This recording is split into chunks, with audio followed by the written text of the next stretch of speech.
Ok. Um, chegamos às 5h05, então vamos começar o webinar de hoje. Sejam todos bem-vindos e bem-vindas. Eu sou Luane Casagrande, Advisor do EducationUSA Mackenzie, em São Paulo. E eu queria trazer para vocês a informação sobre estudar nos Estados Unidos. Não sei se vocês já conhecem, o EducationUSA é a sua fonte oficial de informação sobre estudos nos Estados Unidos. Nós somos uma organização vinculada ao Departamento de Estado dos Estados Unidos e realmente essa é a nossa missão, trazer as informações atualizadas, abrangentes e objetivas sobre os estudos de ensino superior lá nos Estados Unidos. Então, hoje a gente tem um convidado, que é o Chris Voss, que vai falar sobre a Kalamazoo Valley Community College, mas antes disso, queria só falar que se vocês não conhecem muito sobre Education USA, a gente tem um site que é o educationusa.org.br, onde você encontra todas as nossas informações, inclusive a agenda completa de eventos que a gente oferece. Um dos eventos muito interessantes que vão acontecer ainda esse mês é a Feira do Education USA Brasil, que vai acontecer do dia 22 ao dia 27 de março. Recomendo que vocês participem. É um evento gratuito com mais de 30 universidades americanas. Vai ser uma ótima oportunidade para vocês conhecerem um pouco mais sobre o processo de candidatura para as universidades americanas, o que isso envolve, como escrever uma redação, várias etapas da parte de candidatura para as universidades americanas. Vai ser um evento bastante interessante. Se vocês entrarem no link que está aqui no chat, vocês vão poder encontrar a programação completa de eventos e também já se inscreverem. Garantam já a sua vaga na Feira do Education USA Brasil.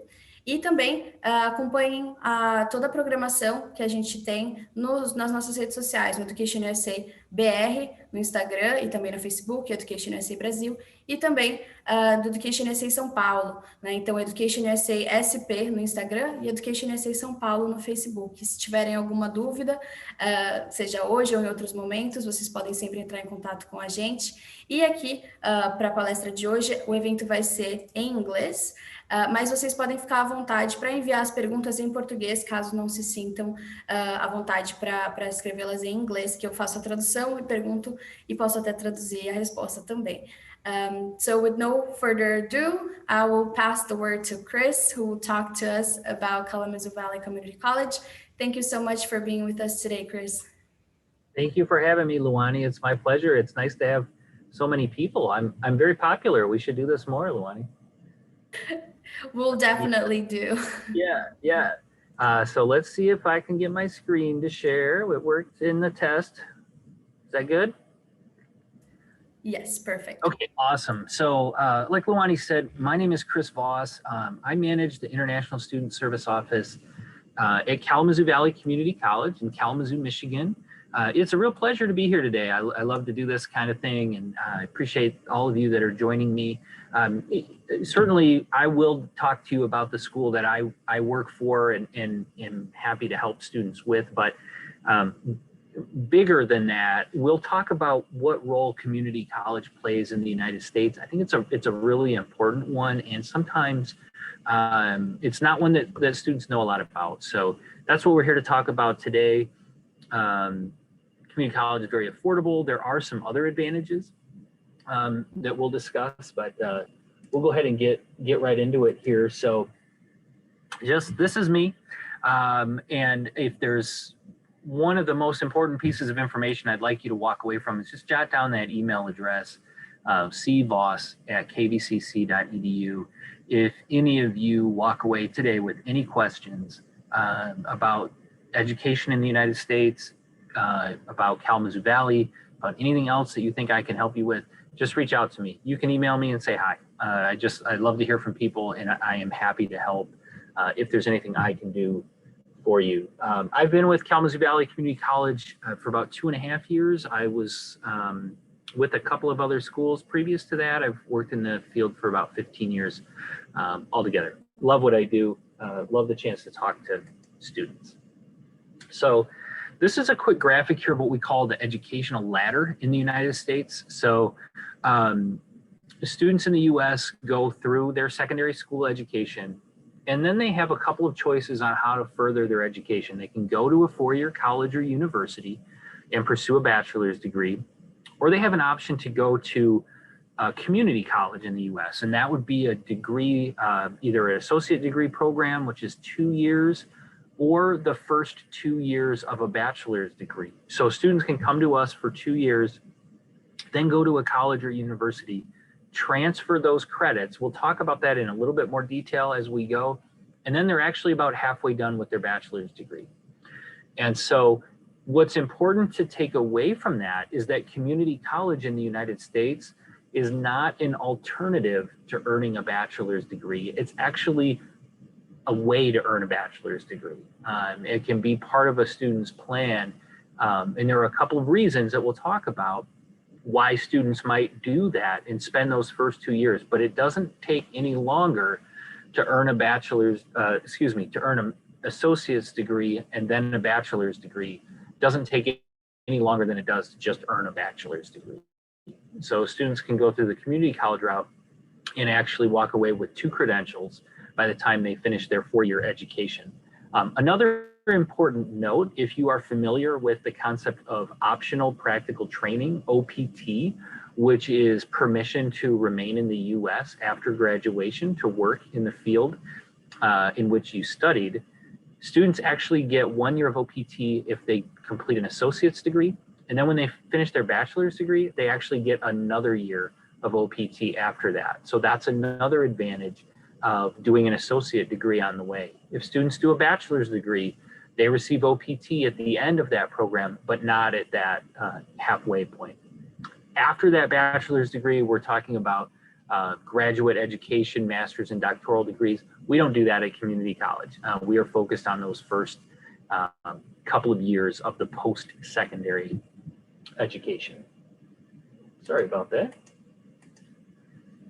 So we do a few things here. We do them well, and we do them with more specialization than some of our peer institutions who do 4-year programs and beyond. First of all, about 40% of the undergraduate students in the United States go to community college. So again, this is not an alternative. This is a very mainstream, very popular way for students to earn their degrees. One of the primary functions of our school is to help students go to 4-year degree programs. And so we have partnerships in our region, we have partnerships around the country. We have an accreditation that allows us to transfer credits to virtually anywhere in the United States. So that's one of our main functions. But we also have career education programs that actually are 2-year degrees, and a student doesn't necessarily need to transfer. They're ready for the workforce after 2 years. Some examples of that would be things like our automotive technology, culinary, nursing is very popular. That only takes 2 years to earn that credential, and students do not necessarily need to earn a bachelor's degree to work in that field. They certainly can, and we can help them do that. We'll talk in a moment about having an open admission process, which means that sometimes we bring in students who need help with some of their most foundational academic skills. They need help with their reading, their writing, their math. They need additional support in science. Whatever that subject is, we really specialize in that more than our 4-year partners who are more selective about who they admit. We are actually very willing to take a student who's not quite ready to study at the college level in those areas, and we have resources in place to help them get to the college level. And then the other thing is academic recovery. So we work closely with schools in our region. For example, Michigan State University is not far away, and there are times where a student is dismissed from that school and they need to attend somewhere else to increase their grade point average and recover academically. And we help students in that position too. So sometimes students don't start with us, but they find that we're a good way to get them back on track if they are planning to go to another institution. We will go into these in detail, so I won't spend a lot of time on this slide, but just quickly, we do have lower tuition. I'll explain and actually show you some data on that. Our application process is very simple. Our academic support is very strong. Our course content is designed for the entry-level college student, and transferability. We help students transfer, and that's something you'll hear me say a few different ways, a few different times, because it is such an important concept. So, you know, I know the first question everyone has when they're researching college is, do you have a scholarship? Okay, and there are some limited scholarship opportunities at community college, but what I would really like for students to think about is moving the conversation from that to what will I actually pay for my education? So what you see here are some statistics of US education, and then I did list Kalamazoo Valley's tuition there, which is a fairly typical community college tuition. Some are a little bit higher. This is pretty common tuition rate, however. So we are about $8,000 per year, US dollars per year. The average public university is about 21,000, and the average private is about 35,000 US dollars per year.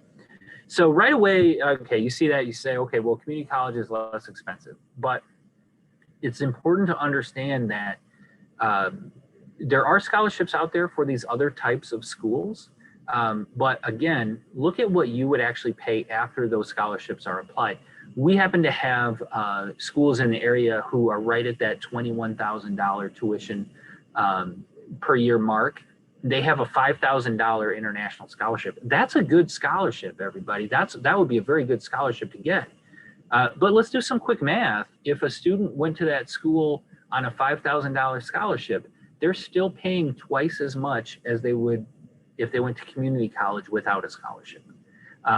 So make sure that what you're really focusing on is what you can afford and what you will actually pay when you go to school. And that's a very common reason that students will choose community college for their first 2 years. They know that they will go on to a 4-year and start to pay those higher tuition rates. They can prepare for that. One way they can prepare for that is by saving some money in the first 2 years of their degree.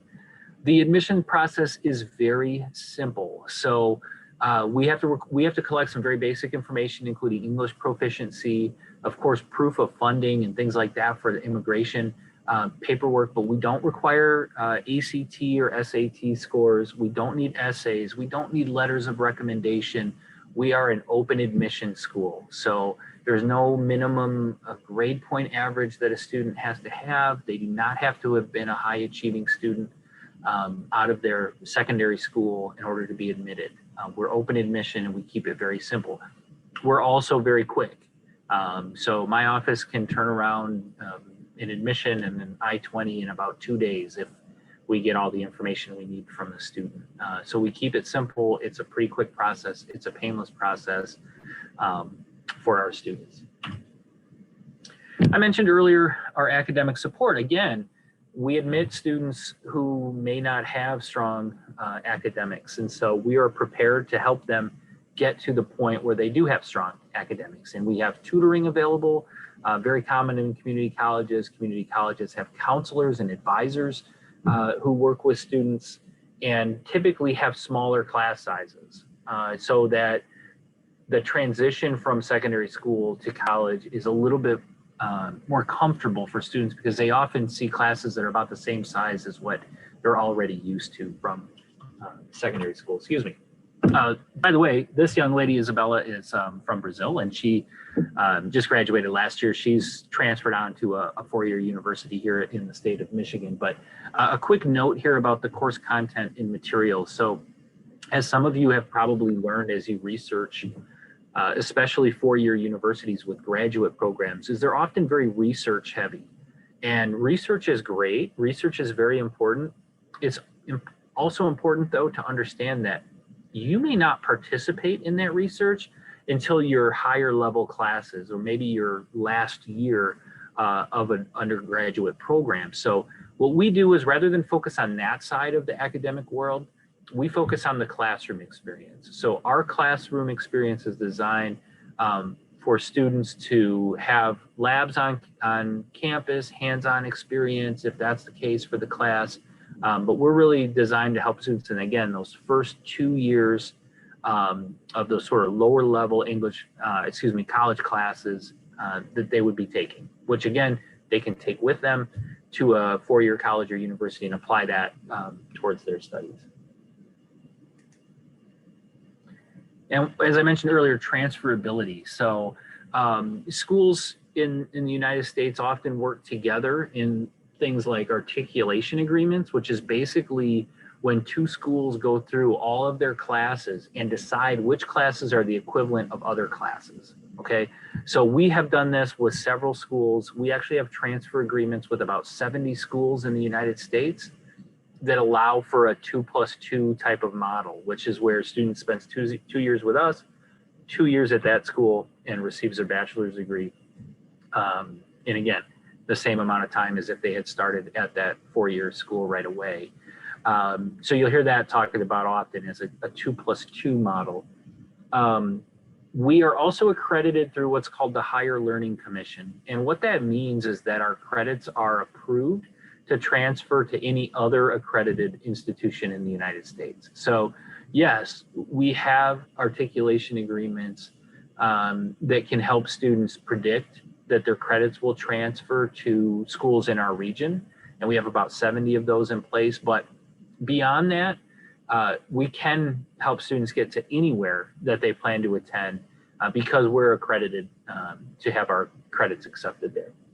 And concurrent agreements happen when we enroll students who are also enrolled at another school. So international students might be here in Kalamazoo. There are actually two other college. There's a private college and a large university here in our town. So sometimes students are enrolled there, but they either want to take one class with us to save some money, or maybe they think that it will be easier to study something like physics at a community college where there is more academic support and the course level is more appropriate for what their level is. And so we see some what we call concurrent students. And again, there are 90,000 international students in community colleges in the US in their first 2 years. So again, very common. This is not an alternative. This is not an unknown entity in the United States. Very common way for students to get their education. There are a few things that'll come up again as I talk a little bit specifically about Kalamazoo Valley. So I'll try not to repeat myself too much. I think the important thing is overall to understand why it's a good idea to look at community college. And then I'll give you a couple of pieces about Kalamazoo. So we're located on the west side of Michigan. I'll show you a map in a second. This behind these two young ladies who are both two amazing Nigerian nursing students who just graduated this past year. That's Lake Michigan. We're, of course, in the Great Lakes region. And when we're able to safely, we do things like beach days with our students. And we have a really good time. This is where we're located. We are literally exactly halfway between Detroit and Chicago. You might have heard of those major cities in the US. Our city has about 80,000 people. There are over 2,000 international students in the region. So again, there's our school, there's Kalamazoo College, which is a private liberal arts school, and then Western Michigan University is located in our community as well. So it's a very vibrant, very strong, active international community. You see some beautiful pictures of the lake there in the springtime, in the summer. You do see some snow. We're actually about done with snow for the year, but we do get all 4 seasons and we get a chance to go sledding and skiing and all that kind of fun stuff too. If Kalamazoo sounds familiar to you, there are a couple of reasons that might be. Just recently, the last couple of weeks, an article went out, Yahoo and in some other publications. Kalamazoo was actually voted the #1 coolest city in the United States with a low cost of living. And so oftentimes students obviously know of New York, Chicago, Los Angeles, these very large markets in the US. And those are really neat areas to visit. And frankly, they are interesting places to study. They do come with a much higher cost of living. And so a study was done to look at communities that still have things to offer, but are less expensive to live in. And that's important, right? We talked about how tuition is lower at community college, but it's important to also look at what your other costs would be. So we're really honored. I think it's really great. I love Kalamazoo, and we were really pleased to see that the city was named #1 coolest city in the United States with a low cost of living. There's all kinds of cool arts, theater, performing arts. It's a great music scene in Kalamazoo. And then the other thing that you've probably heard even more, of course, is that the first approved vaccine for COVID-19 was produced by Pfizer. It was manufactured and shipped from Kalamazoo, Michigan. And you see a picture there of President Biden actually speaking from Kalamazoo related to that. So lots of great attention on our town lately in the news. These are the main reasons that students look at us at Kalamazoo Valley. Again, we talked about these things. The application process is very simple. I can't speak for every school, but I can speak for Kalamazoo Valley. We have a free application process, so I think that's important to understand. It doesn't cost any money to apply, and I encourage students to do that early in the process. They can get their admission, then we can start working with them on collecting their documents, making sure they have a way to pay for their studies, preparing them for travel. We already talked about the low tuition cost. I'm going to remind you again, but again, that's a very common reason. Even our strongest academic students who could be academically admitted to another school might be coming to us so that they can save some money in those first couple of years. Our average class size is about 23 students. So for a lot of students who come from secondary school, it's actually pretty much what they're used to. Instruction is great quality. All of our faculty are credentialed in their field. We have some wonderful faculty here who, again, are not publishing necessarily. They're not doing research. They're focused on teaching in the classroom. We talked about how we transfer students to other universities all across the country. We actually have an office here that specifically helps students get to the four-year college or university that they hope to attend. And we host recruiters from four-year colleges and universities on our campus. So they actually come here looking for Kalamazoo Valley students. And so a great way to be recruited to any top tier US institution is actually to start at a community college. And we have a really fun campus life. I'll give you some examples of that as we go. We have over 20 organizations on campus, many of which have found ways to continue even in this sort of virtual world with virtual events and meetings. And again, you know, we're all working hard to get those vaccines out, try to get things back to normal as soon as possible. But we have a very vibrant student community. We talked about this already, transfer agreements, saving lots of money. Again, 2+2 is probably a phrase you will hear regularly. Two years at community college, 2 years at a four-year school. Just a reminder on the difference in the tuition and fees, because I know that is a very popular reason that students are looking at community college, and it's a very common question that students have. And I'll just restate that I encourage you to look at what you will actually pay for your education, and not necessarily just focus on scholarship offers, but once that offer is in place, how much am I left paying? And you'll see that Kalamazoo Valley is significantly less expensive than the other schools. And the reason for that is actually the way we're funded. We receive local tax revenue, which funds much of our operation. And so in a sense, students are receiving financial aid just by attending community college because we are here as a public service. I won't list all of these, it would take too long, but these are all of the programs that students are eligible for. We have probably the most popular are things like engineering. I think someone in the chat may have mentioned an interest in engineering. Engineering is a very popular area. Computer science, business, fine arts. We see a lot of international students do nursing. If anyone's looking at aviation, that's very popular as well. We have a transfer program for aviation to do a couple years with us and then go on to Western Michigan University, which is here in Kalamazoo, to finish an aviation degree. Another mention of the student activities, we do have 5 varsity sports. By the way, the games are free.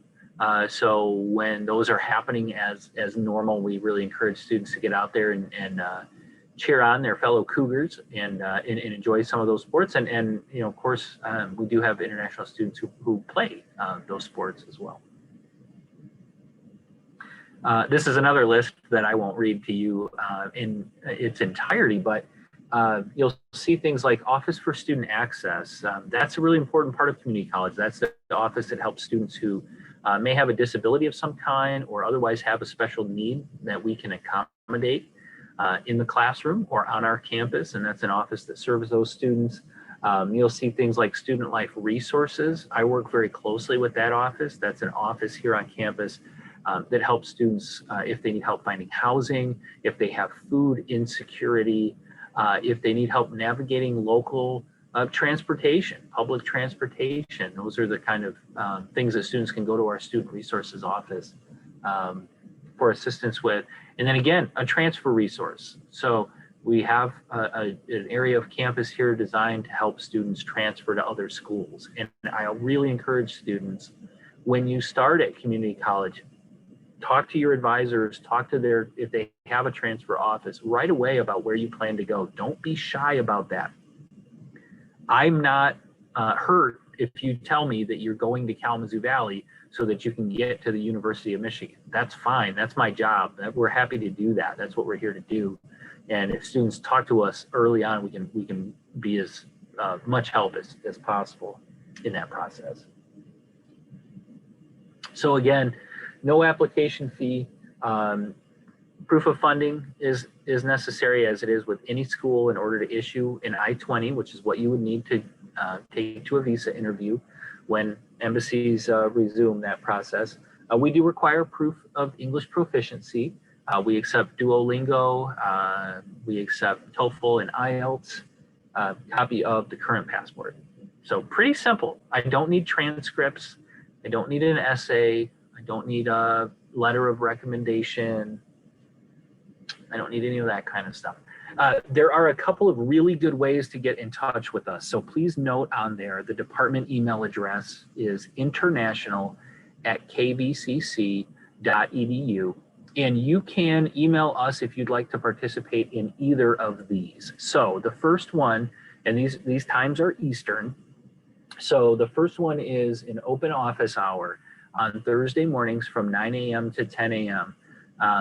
You don't need an appointment during that time. You can just drop in and ask a question. Great way to just get to know us a little bit, have a little chat. If we find that you need more time, we will certainly schedule an appointment with you so we can continue to talk, but we're doing that via Zoom right now. We would be glad to send you that link if you'd like to email us. And then the other thing, and I really encourage you to do this, we actually have a couple of students from Brazil who participate.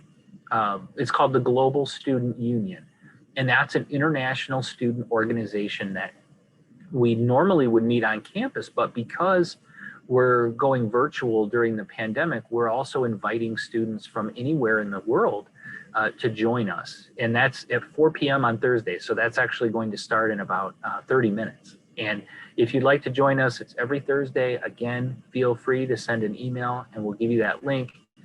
We play games.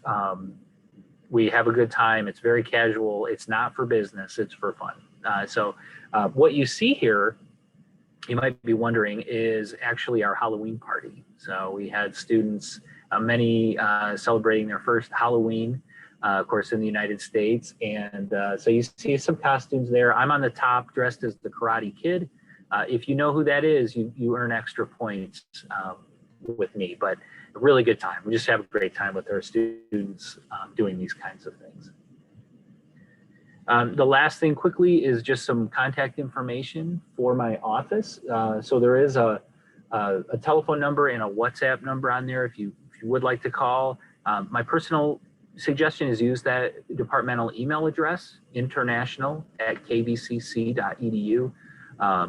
My entire team has access to that, so that's the fastest way to get a response. And again, you're welcome to do that and ask for an appointment, ask for a Zoom conversation, whatever would help you in your journey. So that's about all that I have right now, but I would be very happy to answer any questions that any of you might have. And thank you.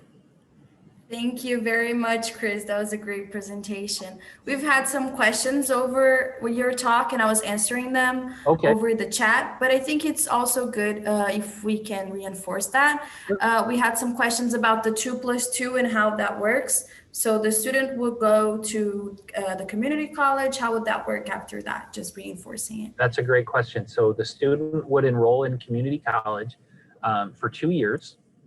And then they would apply to the 4-year school that they wish to attend.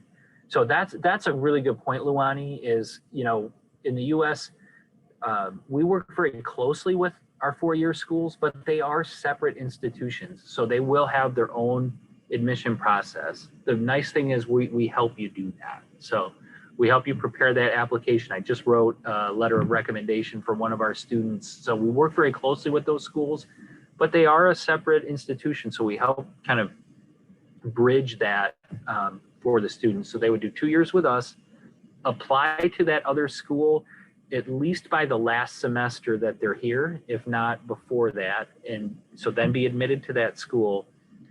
And then we have to do a little bit of paperwork in the sense of transferring immigration records, because that's very important to understand is, not only do we educate you here, but what my office does is keep your immigration status active and compliant, keep you legal. What we would do is transfer that immigration record to the 4-year school, then they would begin to assume that part of the responsibility. And so, yeah, then 2 years there, have a bachelor's degree. And if the student chooses to do an OPT, how does that work if they're transferring?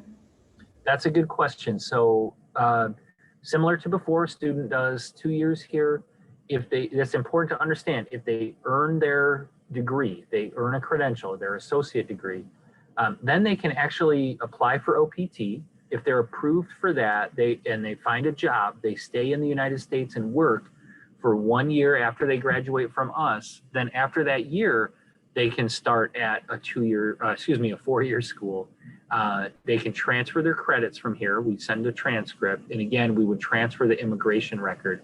We continue to hold the immigration record during OPT. So we would still be the ones transferring the immigration record in that type of scenario. Then they would do 2 years at the 4-year school and then be eligible again for OPT. So that time they did after graduating from us does not count towards their bachelor's degree OPT eligibility, which is nice. Perfect, thank you. And then we had some other questions concerning the application process. I think many times students are used to hearing about ACT, SAT. Yeah. So if you could talk a little more about that, and why is the English proficiency test required, and which test do you accept? Sure. So again, our application process is very simple. We don't need to see those standardized tests, but one of the fields in the I-20, okay, if you're not familiar, the I-20 is your immigration document that you will use to apply for a visa. We do have to attest that you are English proficient, okay? Because our school does not do an English as a second language program. There are schools that do, and so we can help you make that referral, but because we don't, we need to be able to attest that the student is in fact English proficient. So the 3 main ways that students do that are by taking a TOEFL with a 61 total score, an IELTS with a 6.0, or a Duolingo with a 95. And that's become more popular lately because it's been online since the beginning and it's less expensive. So any of those we collect. The other reason that we do that, of course, we want you to be successful, and we want to make sure that students are prepared because our classes are taught in English, and it can be quite intense once that starts. So I hope that answers that question. Yes, it does. And also we had a question about the IB diploma, if that could be considered an English proficiency proof. Yeah, that's a good question. Usually that is accompanied by the IB exam. And so what I would want to do is just take a look at those exam results and the IB diploma. we can work with students that have something like that demonstrate English proficiency. That's great. Yeah, good question. Yeah. Thank you. We had a question about scholarships. So just reinforcing what you said, now I'll say it in Portuguese just to make sure. As instituições, as community colleges, são instituições que já têm o valor de tuition, que é o valor anual do curso, bem reduzido comparado com instituições de 4 anos. E por conta dessa diferença, elas também, o valor que você acaba pagando na sua educação numa community college é bem inferior ao quanto você pagaria se você fizesse esses 2 primeiros anos numa instituição de 4 anos, né? Porque como o Chris mostrou, tinha algumas, as public universities, às vezes $21 mil por ano, enquanto a Kalamazoo Valley, por exemplo, é 8 mil por ano, né? Ou uma private university que pode passar até de 41 mil por ano, que foi o exemplo que ele deu. Então, às vezes, bolsas bastante significativas, como às vezes de 10 mil dólares, mesmo numa public university, o valor que você pagaria ainda vai ser maior do que o de uma community college. Então, por isso que o Chris até falou sobre essa comparação, né? Então, ver não apenas as possibilidades de bolsas, é lógico, quando você for fazer a sua pesquisa, né? Existem mais de 4 mil instituições de ensino superior nos Estados Unidos, então existem muitas opções, mas sempre ter atenção a isso, né? Quanto você realmente pagaria, né? Então, às vezes a scholarship é bastante significativa, mas o valor ainda pode ser que seja bem maior do que de uma community college. Então, fazer essa avaliação com relação à sua condição financeira, tá? And then we have another question. People are congratulating us on the presentation, so congrats, Well, Chris. Thank you. Wow, great. Yeah, and a question about working while being a student. That's a great question.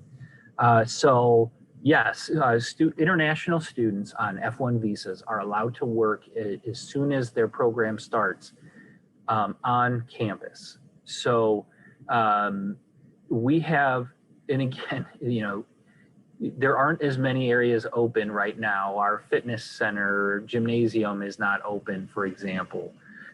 But under normal circumstances, we would have students who work there, who work in our cafeteria, who work in our library. Any facility, building that the college operates, international students are eligible to work in. So for example, in Kalamazoo, Kalamazoo Valley operates a museum. Students can work there. They're eligible to work there immediately as soon as they start. There are some options for pre-completion OPT or what's called CPT, curricular practical training. That's probably a whole presentation in itself, but there are some options after a year. So after 1 year, some off-campus employment options start to open up, but they can actually work on campus immediately, up to 20 hours per week. That's great. And that's why it's important to see if the institution they're applying to has the services that you mentioned, right? To help students in finding those opportunities, right? Right, yeah, so we talked about tutoring and how beneficial that is for our students, but most of those tutors are our students. So those are student jobs. One of my international students just got a job doing that for biology. So that's a great benefit to the students, but also we need people to do that. So those are some employment opportunities on campus. That's great. Yes, Bianca is asking me to explain it in Portuguese. Então, você tem a possibilidade de trabalhar com um visto de estudante, né, que é o visto F1. Você pode trabalhar até 20 horas semanais numa posição dentro do campus. Então, como o Chris mencionou, todas as facilities, né, todas as partes que são dentro do campus, que são sempre operadas por alunos. E os alunos internacionais podem trabalhar nessas operações. Então, por exemplo, na academia, na biblioteca, e essas posições são remuneradas. Então, são posições que os alunos podem se candidatar quando eles estão, assim que eles começam a estudar na Kalamazoo Valley Community College. Outra opção que ele falou também é o CPT, né, o CPT, que seria quando o aluno faz, por exemplo, um estágio vinculado à área de estudo, mas essas opções existem só depois do primeiro ano que o aluno cursou ali na Community College. Então, existem algumas opções. Essas são as opções legais dentro do visto de estudante. Trabalhar fora do campus não é permitido, tá? Então, são sempre essas 20 horas semanais dentro do campus ou vinculada à sua grade curricular. Just explaining those are requirements for the visas, right? So it's something that international students are different from domestic students. Yeah, right. And so there are immigration rules that are in effect there. Yep. Thank you. Perfect. I don't know if we have any other questions. Se tiverem mais alguma pergunta. While we are maybe wrapping up, I'll just say a few words about Education USA again, as some people entered after I had explained. Se você não sabe, o Education USA é uma organização vinculada ao Departamento de Estado dos Estados Unidos. Nós temos a missão de trazer as informações atualizadas, abrangentes e objetivas sobre os estudos de nível superior lá nos Estados Unidos. Então, se vocês quiserem encontrar mais informações sobre nós, visitem o nosso site, educationusa.org.br, e as nossas redes sociais também, EducationUSA Brasil, para a rede do Brasil todo, ou EducationUSA SP, que é aqui do nosso escritório na Mackenzie, em São Paulo. Eu sou a Luane Casagrande, sou orientadora aqui do centro, e aqui no centro a gente oferece também as traduções certificadas de documentação. Então, lembrando que toda a documentação que você enviar para a universidade, você precisa ter ela traduzida. No caso da Kalamazoo Valley Community College, você não precisa dessa tradução, porque você não vai precisar do seu histórico para a sua candidatura, mas se você for se candidatar para instituições que exijam esse tipo de documentação, caso a sua instituição aqui não emita esse documento original em inglês, ele precisa ser traduzido, né? Então, o Education USA oferece as traduções certificadas que são aceitas por todas as instituições de ensino superior nos Estados Unidos. E, além disso, a gente tem também as orientações individuais personalizadas, que são atendimentos agendados, em que a gente realmente tira dúvidas e explica o processo de candidatura para o sistema superior, né, de ensino dos Estados Unidos. Então, independente do interesse que vocês tenham, seja graduação, seja um curso de curta duração, seja mestrado, doutorado, a gente ajuda com todo esse processo, além dos eventos do Education USA, como esse daqui, e também com uma feira do Education USA que vai acontecer do dia 22 ao dia 27 de março, que está com as inscrições abertas. Vocês encontram as informações sobre esses eventos e muitos outros na nossa agenda, no educationusa.org.br/agenda. I think those were the messages, just while we're getting people to maybe ask their final questions. Bianca asked if the $8,000 a year is material included in that, housing, meals, how does that work? That's a good question. And it looks like Bianca's had a lot of really good questions. So thank you for that, Bianca. That's awesome. So $8,000 is for tuition and fees. So when a student submits their proof of funding, they demonstrate the ability to pay $19,360 US. You don't necessarily have to remember that number right now, but that is meant to capture everything that it would cost to live and study in the United States for one academic year. So that's room and board, that's food, that's health insurance, that's materials, supplies. That would be, if you're looking at everything that it would cost. And that's a budget. There are ways to do it for less than that. There's certainly ways to live less expensively than that, but the $8,000 is for tuition and fees. What we collect in terms of proof of funding for visa purposes is just over $19,000. Great, thank you. E é sempre importante vocês verem isso. As instituições americanas, elas são bem abertas com relação a custos. Então, você consegue visitar o site delas e encontrar esse tipo de informação. Então, quanto que fica para a instituição, né, a parte do tuition, que é o curso em si, e quanto que é para essas outras partes, como moradia, alimentação, outros fatores. As universidades costumam listar isso numa tabela que você encontra essas informações sempre na parte de tuition and aid. Sempre as universidades vão ter esse tipo de informação, e caso não tenham, você pode perguntar, né? Como o Chris falou, o valor de 8 mil é referente à tuition, que é o curso em si, mas existem outros custos custos que são considerados para os vistos, né, que, como ele mencionou, em torno de 19 mil, que é realmente o que você tem que comprovar para embaixada, consulados, que você tem a condição de se manter nos Estados Unidos, pelo menos durante o seu primeiro ano de estudo lá nos Estados Unidos. Será que temos mais alguma pergunta? I was asking if we have any other questions. I think we had some really great ones coming up right now.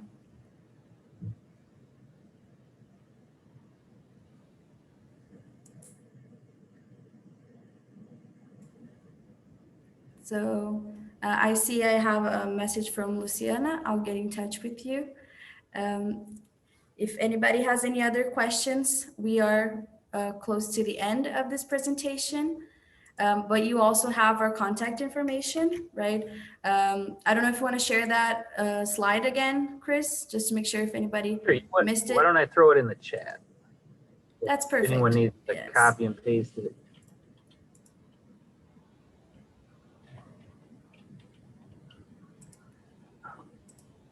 So that's my email address, and feel free to send me a message. Say hello, ask me a question. We're here to help, right? Education USA and Kalamazoo Valley Community College and all or most of the higher education institutions have people that are open and ready to answer questions about applying, about the process, what you need, documentation. So always make sure to reach out to the institutions you're thinking about applying to. Agora em português, tanto a Education USA quanto as instituições de ensino superior dos Estados Unidos são sempre abertas para tirar suas dúvidas sobre o processo de candidatura, qualquer tipo de documentação. Então, sempre que estiverem pensando em se candidatar, entrem em contato com a instituição, né? Verifiquem sempre se a informação não está no site, mas depois disso, entrem em contato, vejam se podem te ajudar e sempre tirem suas dúvidas, né? E aproveitem esses eventos que a gente tem, tanto aqui no Education USA, como esse, quanto a feira do Education USA, que vai acontecer do dia 22 ao dia 27 de março, para realmente entrar em contato com as instituições, conhecer um pouquinho sobre os programas. So I think that these are my final words. I don't know if you would like to add anything, Chris. Just thank you, everyone. Thanks for joining. Thanks for the great questions. Luani, it's always good to see you, and thank you for having me. Let's do this again sometime. Thank you very much, Chris. Thank you, everyone that was here with us today. And maybe see you next time. See you on the Education USA Fair and maybe other events that we host over here. It was nice to share this afternoon with you. Bye, everyone. Everyone.